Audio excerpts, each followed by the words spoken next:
नमस्कार।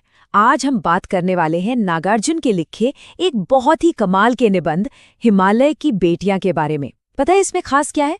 ये एक ऐसी रचना है जो नदियों को सिर्फ पानी की धारा नहीं बल्कि जीते जागते किरदारों की तरह देखती है। तो चलिए इस खूबसूरत कल्पना की दुनिया में गोता लगाते हैं।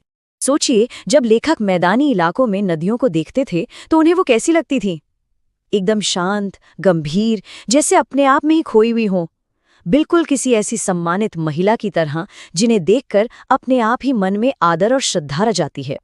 पर एक सवाल मन में आता है कि जहां से ये नदियां निकलती हैं, मतलब विशाल हिमालय की गोद में, वहां ये कैसी दिखती होंगी? और बस यही सवाल लेखक को और अब हमें एक बिल्कुल नई यात्रा पर ले चलता है। एक ऐसी यात्रा जहां हम नदियों का वो रूप देखेंगे जो हमने शायद कभी सोचा भी न हो। तो अब हम पहुंच गए हैं हिमालय की गोद में, जहां नदियों का एक बिल्कुल नया परिचय होता है।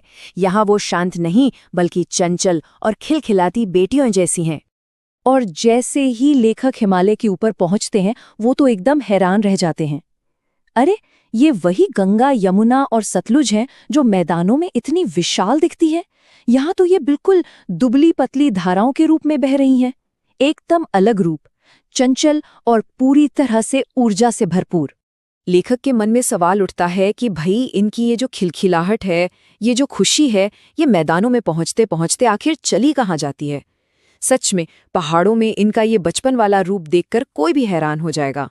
अच्छा, लेखक जो ये कर रहे हैं ना, मतलब नदियों को बेटियों की तरह देखना, इससे एक बहुत ही सुंदर शब्द दिया गया है, मानवीकरण। ये वो कला है जिसमें हम प्रकृति को इंसानों जैसे गुण, भावनाएं और रिश्ते दे देते हैं। जैसे इस कहानी में नदियां बन गई बेटियां और हिमालय बन गए उनके पिता। चलिए अब आगे बढ़ते हैं और देखते हैं कि ये जो बदलाव है ये कैसे होता है, पहाड़ से मैदान तक का ये महान रूपांतरण। नदियों के इस दोहरे रूप को समझना वाकई बड़ा दिलचस्प है। देखिए, पहाड़ों में वो हैं दुबली पतली और चंचल, बिल्कुल एक हंसती खेलती बेटी की तरह। लेकिन जैसे ही मैदानों में पहुंचती हैं, वही नदियां विशाल, गंभीर और एकदम शांत हो जाती हैं, मानो कोई गरिमापूर्ण माँ हो। और इस पूरी कहानी के जो मुख्य किरदार हैं वो हैं ये महान नदियां। सिंधु और ब्रह्मपुत्र जैसी विशाल नदियां तो हैं ही, साथ ही रावी, सतलुज, चेनाब, झेलम, गंगा और यमुना भी। ये सब की सब हिमालय की ही तो बेटियां हैं जो अलग अलग दिशाओं में बह निकलती हैं। तो अब आते हैं इन बेटियों की यात्रा के आखिरी पड़ाव पर, एक ऐसा मिलन जो मानो पहले से ही तय हो।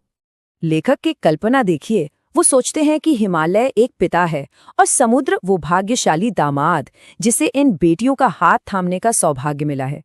कितनी सुंदर कल्पना है ना? इसमें नदियों का समुद्र में मिलना किसी शादी के जैसा लगता है। और इसीलिए लेखक को हिमालय को ससुर और समुद्र को दामाद कहने में जरा भी झिझक नहीं होती। वही ये तो प्रकृति का एक नियम है, एक चक्र है, जहां एक पिता अपनी बेटियों को उनकी मंजिल तक यानी समुद्र तक खुशी खुशी पहुंचने देता है। लेकिन कहानी यहीं खत्म नहीं होती। नदियों का रूप सिर्फ बेटियों तक ही सीमित नहीं है, उनका एक और भी गहरा और भी महत्वपूर्ण रूप है, और वो है लोकमाता का। एक और लेखक काका कैलेलकर ने नदियों को एक बहुत ही सुंदर नाम दिया है, लोकमाता, जिसका सीधा सा मतलब है लोगों की माँ। और ये नाम नदियों के महत्व को एक बिल्कुल नए लेवल पर ले जाता है। और ये बात बिल्कुल सही भी है। सोचिए, बेटी या प्रेयसी के रूप में देखने से बहुत पहले से हम नदियों को माँ के रूप में पूजते आए हैं। आखिर वो हमें जीवन देती हैं, हमारी सभ्यताओं को पालती पोसती हैं। इसलिए लोकमाता का दर्जा उनके लिए शायद सबसे सही है। तो आखिर में नागार्जुन का ये निबंध हमें एक बहुत बड़े सवाल के सामने खड़ा कर देता है। अगर हम नदियों को सचमुच अपनी लोकमाता मानते हैं, तो फिर सवाल ये है कि हम इन माताओं का ख्याल कैसे रख रहे हैं। और ये सवाल जानते सिर्फ किताबों का नहीं है, ये हमारी हम सबकी अपनी जिम्मेदारी का सवाल है।